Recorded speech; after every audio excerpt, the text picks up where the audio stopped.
Mr. Stevenson was very inspiring, very knowledgeable, and we met several times before we began the project, met with, needless to say, the set designer, and we discussed various painters, and background material, listened to music of the 19th century.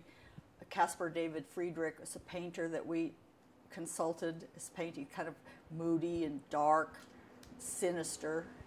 Having been a dancer, I'm quite aware of what you can wear and what you can't wear. I also know how awful it is when you go out on stage and you feel like dog's breakfast or something, you know, it's not appropriate. Sometimes you have to sacrifice a little comfort in order to create the character.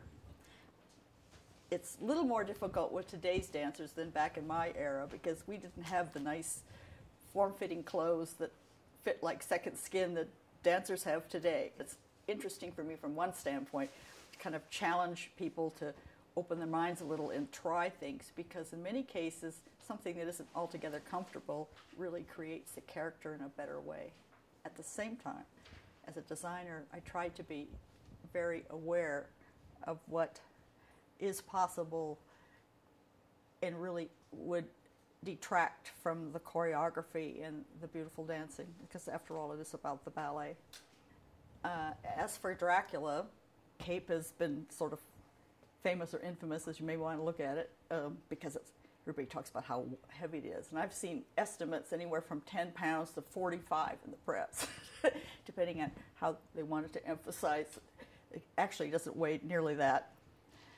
But it is voluminous, and it is heavy, and it's certainly not like being able to just do your port-de-bras like you would think in Swan Lake or something.